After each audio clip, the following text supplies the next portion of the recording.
So in today's episode, we're going to try and configure 3 routers OSPF in under 15 minutes and get reachability from the loopback of the first one to the loopback of the third one. Let's see if we can do it.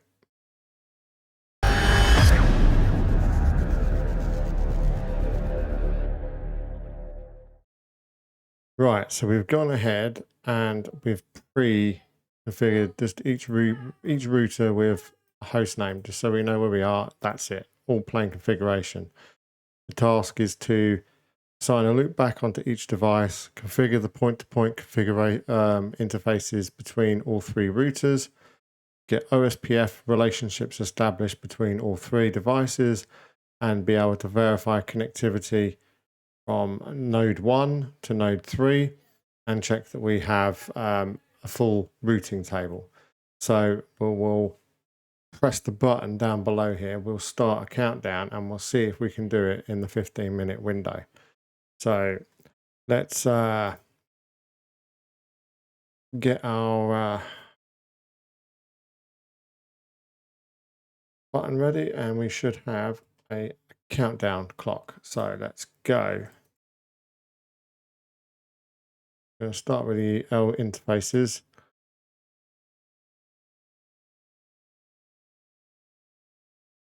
And 1, 255, 255, 255. Do a loop.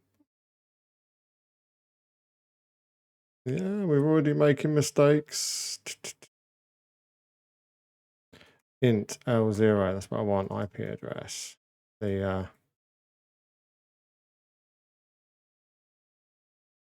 IP OSPF1 area 0 int G0/0. IP address is 198.51.100.1255. That's 30 address. Area 0 is a point-to-point, so we need to configure that. So IP is going to be network type point-to-point. We're going to need IP OSPF authentication. It's going to be an authentication key. It's not going to be encrypted. We'll just call it key 123. Okay, so no shut. That should be this one done. I'm going to jump on to router 2. So in loopback. The loopback address is 10.10.10.2. Again, we'll use the same number. These numbers don't have to be the same. That should be enough for the loopback. Oh, I've made a mistake. We need to jump back. Router 1. Router OSPF 1. The router ID is going to be the loopback address. We need to set a loopback. Passive interface is going to be default, so we don't want to be advertising the OSPF by default out of any interface. We'll have control over that. So no passive interface will be the one talking to the next router. That should get us going there. Okay. This is R1, R2. Okay, so we've done the loop back. We need to do the one interface going towards R1. Its IP address is 198.51.100.2. IP OSPF 1 area 0. It's also a point-to-point link. Should configure point-to-point links if they are point-to-point links, because it speeds up election processes. IP authentication.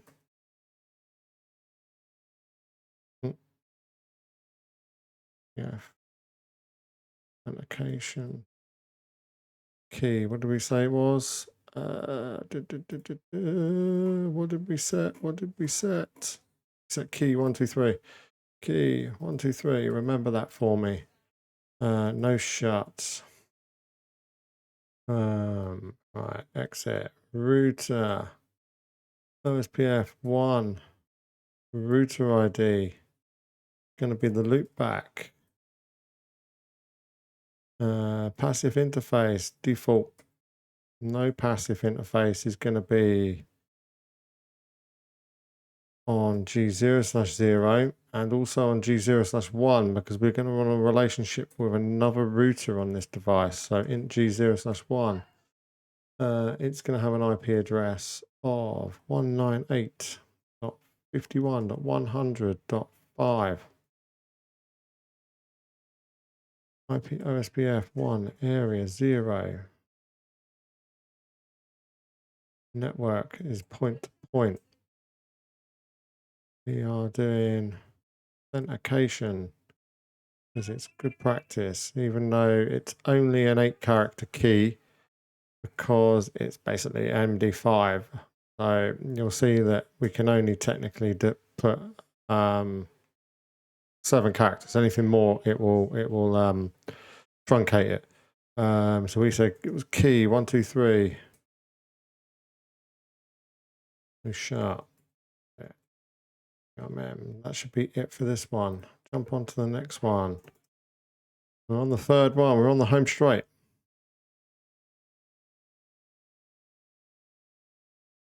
We might actually make some good time here.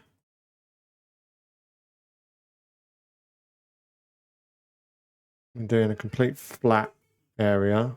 We're not breaking it up. Some of those old days of